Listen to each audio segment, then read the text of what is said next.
Good afternoon to all. ഇപ്പോൾ നമ്മൾ പഠിക്കാൻ പോകുന്നത് കമ്മ്യൂണിക്കേഷൻ തിയറിയെക്കുറിച്ചാണ്. Meaning of communication theory. Communication theory in IR studies how states exchange informations, signals, messages and symbols in the international system and how these communications influence decision making, diplomacy, conflict and cooperation. അപ്പോൾ communication theory in IR studies എന്താണ് IRൽ communication theory പറയുന്നത്? How states exchange information, എങ്ങനെയാണ് രാഷ്ട്രങ്ങൾ ഇൻഫോർമേഷൻസുകളും സിഗ്നൽസുകളും മെസ്സേജസുകളും സിംബൽസുകളും international സിസ്റ്റത്തിൽ കൈമാറ്റം ചെയ്യുന്നത്. And how these communication influence, എങ്ങനെയാണ് കമ്മ്യൂണിക്കേഷൻസ് തീരുമാനമെടുക്കൽ പ്രക്രിയയിൽ, ഡിപ്ലോമസിയിൽ, കോൺഫ്ലിക്റ്റിൽ, കോപ്പറേഷനിലൊക്കെ എന്താണ് തീരുമാനമെടുക്കൽ പ്രക്രിയയിലൊക്കെ ഈ കമ്മ്യൂണിക്കേഷൻ്റെ പ്രാധാന്യം എന്താണ്?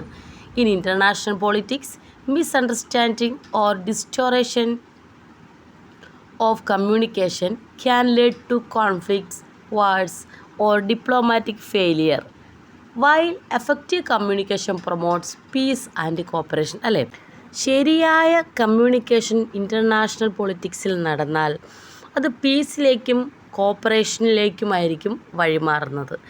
അതല്ല, കമ്മ്യൂണിക്കേഷനിലുണ്ടാവുന്ന മിസ്അണ്ടർസ്റ്റാൻഡിങ് എന്തിലേക്ക് വഴിമാറും? കോൺഫ്ലിക്റ്റിലേക്കോ വാറിലേക്കൊക്കെ വഴിമാറും. അപ്പോൾ ഒരു ബെറ്റർ കമ്മ്യൂണിക്കേഷൻ എന്ന് പറയുന്നത് പീസ് പ്രൊവൈഡ് ചെയ്യാനും, അതുപോലെ തന്നെ കമ്മ്യൂണിക്കേഷൻ ഫെയിലായിക്കഴിഞ്ഞാൽ അത് വാറിലേക്ക് വരെ നയിക്കാൻ കാരണമാകും. Communication theory become important in IR during the behaviour revolution of the 1950s and 1960. 1950s-ൻ്റെയും 60s-ൻ്റെയും ബിഹേവിയർ റെവല്യൂഷൻ്റെ അതേ പീരീഡിൽ തന്നെയാണ് കമ്മ്യൂണിക്കേഷൻ തിയറിയും എമർജ് ചെയ്യുന്നത്. ദെൻ മേജർ കോൺട്രിബ്യൂട്ടേഴ്സ് ആണ് ആരൊക്കെയാണ് കമ്മ്യൂണിക്കേഷൻ തിയറിയുമായിട്ട് ബന്ധപ്പെട്ട പ്രധാന scholars? Karl W. Deutsch, Norbert Wiener, Harold D. Lasswell, Claude Shannon. According them, Karl Deutsch applied communication theory most clearly to international relations. എന്നാലും നമ്മൾ IRൽ ഏറ്റവും കൂടുതൽ ഉപയോഗിക്കാറുള്ളത് Karl ഡ്യൂഷിൻ്റെ communication തിയറിയാണ്. Cal Douche communication theory. Cal Douche developed communication theory by applying cybernetics and information theory to politics. Cal Douche സൈബർനെറ്റിക്സും information തിയറിയും ഈ പൊളിറ്റിക്സിലേക്ക് അപ്ലൈ ചെയ്തുകൊണ്ടാണ് കമ്മ്യൂണിക്കേഷൻ തിയറി ഡെവലപ്പ് ചെയ്തത്. Core idea: political systems behave like communication networks that receives, process and respond to information. അപ്പോൾ political system എന്ന് പറയുന്നത് behave ചെയ്യുന്നത് കമ്മ്യൂണിക്കേഷൻ നെറ്റ്വർക്കിലെ പോലെ തന്നെ. അതായത് ഇൻഫോർമേഷൻ ലഭിക്കുന്നു, അത് പ്രോസസ്സ് ചെയ്യുന്നു, റെസ്പോണ്ട് ചെയ്യുന്നു. ഇങ്ങനൊരു പ്രോസസ്സിലൂടെ തന്നെയാണ്.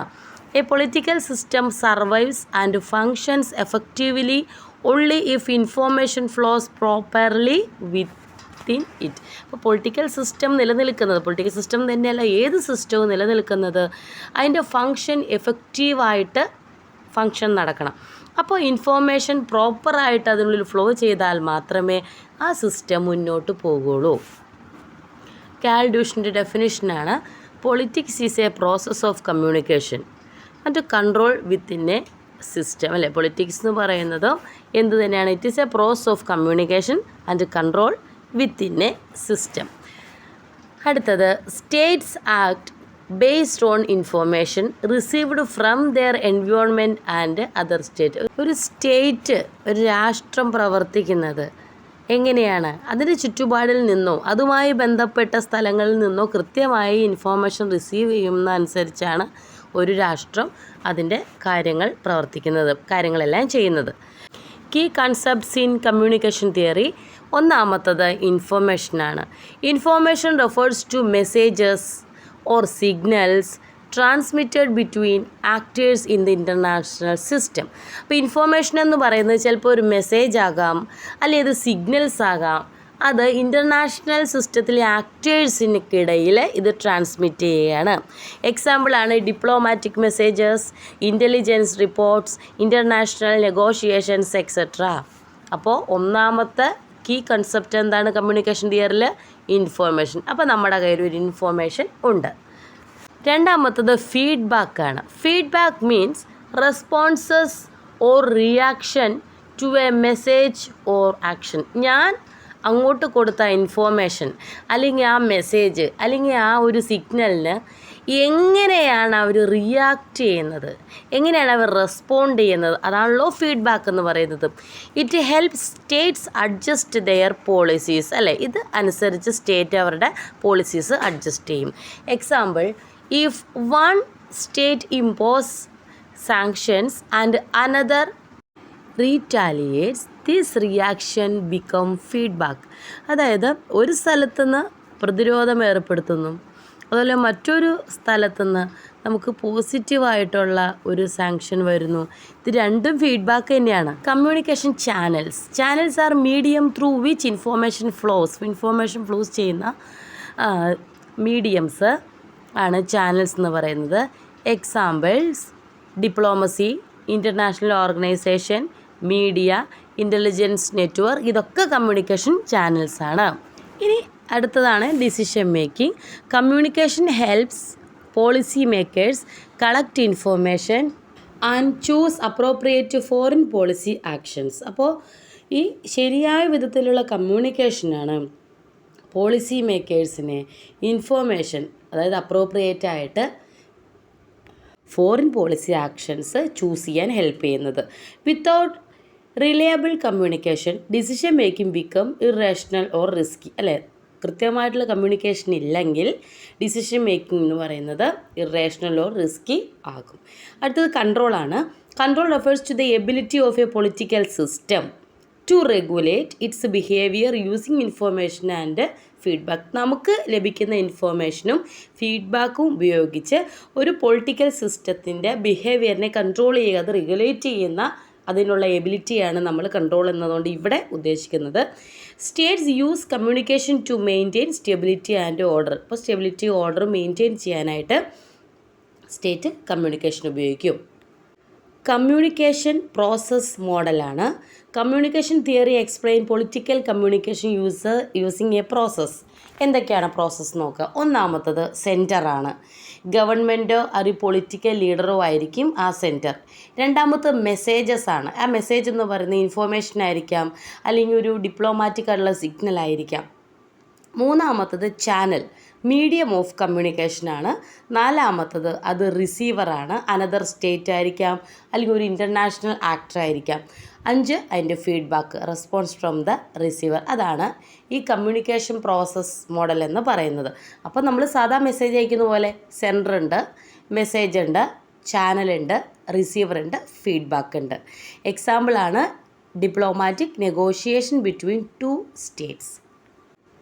ദെൻ സെക്യൂരിറ്റി കമ്മ്യൂണിറ്റിയാണ്, അതും ഡ്യൂഷിൻ്റെ തന്നെയാണ്. One of the major contributions of Deutsch is the concept of security community. A security community is a group of states where war become unlikely because of strong communication and shared values. അപ്പോൾ security community എന്ന് പറയുന്നത് it's a group of states. ഇവിടെ എന്താണെന്ന് നോക്കിക്കേ. Where war become unlikely because of strong communication and shared values. അതായത് ശക്തമായ ആശയവിനിമയവും നടക്കുന്നത് കൊണ്ട് തന്നെ അവിടെ ഒരു യുദ്ധമുണ്ടാകാനുള്ള സാധ്യത കുറയുകയാണ്. എക്സാമ്പിൾ പറയുന്നുണ്ട് European Union, NATO. These regions maintain peace largely due to intense communication and cooperation. ഇവിടെ നല്ല ശക്തമായ കമ്മ്യൂണിക്കേഷനും അതുപോലെ തന്നെ കോപ്പറേഷനും ഉള്ളതുകൊണ്ട് തന്നെ ഇപ്പോഴും സമാധാനം നിലനിർത്താൻ സാധിക്കുന്നുണ്ട്. അപ്പോൾ അതുകൊണ്ടാണ് ഡ്യൂഷ് കമ്മ്യൂണിക്കേഷൻ തന്നെയാണ് എല്ലാത്തിനും ഇമ്പോർട്ടൻ്റ് ആയിട്ട് മുന്നിൽ പറയുന്നത്. ഡിസിഷൻ മേക്കിംഗ് നടക്കണമെങ്കിലോ ഫോറിൻ പോളിസി, അലയൻസ്, ഇതിനൊക്കെ കമ്മ്യൂണിക്കേഷൻ ആവശ്യമാണ്. ഓക്കെ, ഇനി IRൽ എന്താണ് ഈ കമ്മ്യൂണിക്കേഷൻ കൊണ്ടുള്ള ഇമ്പോർട്ടൻസ്? ഒന്നാമത്തത് പ്രിവെൻസ് മിസ്അണ്ടർസ്റ്റാൻഡിങ് അല്ലേ, നമുക്ക് മിസ്അണ്ടർസ്റ്റാൻഡിങ്ങിനെ തടയാനായിട്ട് സാധിക്കും. Improves diplomacy, then facilitates cooperation, അടുത്തത് crisis management. Then applications of communication theory in IR. Communication theory helps explain diplomatic negotiation explain ചെയ്യാൻ ഹെൽപ്പ് ചെയ്യുന്നു, ഇൻ്റർനാഷണൽ കോൺഫ്ലിക്റ്റ് മാനേജ്മെൻറ്റ് ചെയ്യാൻ, ഫോറിൻ പോളിസി ഡിസിഷൻ മേക്കിംഗ്, അതുപോലെ തന്നെ ഇൻ്റർനാഷണൽ കോപ്പറേഷന്, ഇൻഫോർമേഷൻ വാർഫെയറിന്, ഇവിടെയെല്ലാം നമുക്ക് communication apply ചെയ്യാം. എന്തൊക്കെയാണ് ക്രിറ്റിസിസം നോക്കിക്കേ. ഓവർ എംഫസിസ് ഓൺ കമ്മ്യൂണിക്കേഷൻ അല്ലേ, കമ്മ്യൂണിക്കേഷനിൽ ഓവർ എംഫസിസ് ആണ്. ദെൻ ടു ടെക്നിക്കലാണ്. മൂന്നാമത്തെ ഇഗ്നോർസ് ഐഡിയോളജിക്കൽ കോൺഫ്ലിക്റ്റ്. നാലാമത്തെ ലിമിറ്റഡ് പ്രൊഡക്റ്റീവ് പവർ, അതായത് it cannot fully predict international behaviour. എപ്പോഴും എങ്ങനെയായിരിക്കും നമുക്ക് പ്രിഡിക്റ്റ് ചെയ്യാനായിട്ട് സാധിക്കില്ല. പ്രധാനമായിട്ടുള്ള significance, it introducing scientific and behavioural analysis, explaining information flow in politics, then improving understanding of decision making, emphasizing peaceful communication between states. ഒരു point കൂടി add ചെയ്യണം, for measuring the efficiency of the feedback process. ഈ feedback പ്രോസസ്സിൻ്റെ efficiency ഒന്ന് measure ചെയ്യുന്നതിന് വേണ്ടി 4 factors introduce ചെയ്തിട്ടുണ്ട്. ഒന്നാമത്തത് load, രണ്ടാമത്തത് ലാഗ്, മൂന്നാമത്തത് ലെറ്റ്, നാലാമത്തത് ഗെയിൻ. അതായത് ലോഡ് എന്ന് പറയുന്നത് amount of information A system must process, അതായത് ഒരു സിസ്റ്റത്തിലേക്ക് നമുക്ക് ലഭിക്കുന്ന എത്രമാത്രം ഇൻഫോർമേഷൻ ഉണ്ട്, അതാണ് ഈ ലോഡ് എന്ന് പറയുന്നത്. ലാഗ് എന്ന് പറയുന്നത് the measure of delay between receiving on information and action taken on it. അതായത് ഇപ്പോൾ ലഭിച്ച വിവരങ്ങൾ അല്ലേ, അപ്പോൾ ആ വിവരങ്ങൾ ലഭിക്കുന്നതും അതുപോലെ തന്നെ അതിൻ്റെ നടപടി എടുക്കുന്നതിനിടയിലുള്ളൊരു കാലതാമസം, അതാണ് ലാഗ് എന്ന് പറയുന്നത്. അടുത്താണ് lead. Lead indicates the degree of farsightedness with which a system takes steps in advance to meet the consequence of tomorrow. ഇപ്പം ഇന്ന് നമ്മളെടുത്ത തീരുമാനങ്ങളിൽ എന്തെങ്കിലും പ്രത്യാഘാതങ്ങൾ നാളെ ഉണ്ടാവുകയാണെങ്കിൽ അത് നമുക്ക് എങ്ങനെ പരിഹരിക്കാൻ പറ്റും, അതാണ് ലീഡ് എന്ന് ഉദ്ദേശിക്കുന്നത്. Then gain the benefit that happens to the system by acting in advance or by taking the lead. അപ്പോൾ ഇതുപോലെ മുൻകൂട്ടി കണ്ടുകൊണ്ട് നമ്മൾ കുറേ കാര്യങ്ങൾ നാളത്തെ എന്ത് സംഭവിക്കും എന്നുള്ളതിനൊരു ദീർഘവീക്ഷണം കണ്ടുകൊണ്ട് നമ്മൾ മുൻകൂട്ടി കുറേ കാര്യങ്ങൾ ചെയ്തു വയ്ക്കുമല്ലോ, അതുകൊണ്ട് നമുക്കുണ്ടായ പ്രയോജനം അല്ലേ, അതുകൊണ്ട് എന്തെങ്കിലും ബെനഫിറ്റ് ഉണ്ടായെങ്കിൽ അത്. It means extensiveness and the effectiveness of the responses that the system gives to the information received by it. അതുപോലെ തന്നെ നമുക്ക് ലഭിച്ച വിവരങ്ങളോട് സിസ്റ്റം എങ്ങനെയാണ് പ്രതികരിക്കുന്നത്, അതെങ്ങനെയാണ് വിപുലമാക്കുന്നത്, അതും ഇതിലുൾപ്പെടുന്നു. അപ്പോൾ എഫിഷ്യൻസി, ഒരു കമ്മ്യൂണിക്കേഷൻ്റെ എഫിഷ്യൻസി മെഷർ ചെയ്യാനുള്ള അതിൻ്റെ ആ ഫീഡ്ബാക്ക് പ്രോസസ്സാണ് 4 ഫാക്ടേഴ്സാണുള്ളത്. Load, lag, lead, gain. Okay, അപ്പോൾ കമ്മ്യൂണിക്കേഷൻ തിയറിയും കഴിഞ്ഞു. അപ്പോൾ ക്ലാസ് ഇഷ്ടപ്പെട്ടിട്ടുണ്ടെങ്കിൽ ലൈക്ക് ചെയ്യുക, സബ്സ്ക്രൈബ് ചെയ്യുക. Thank U.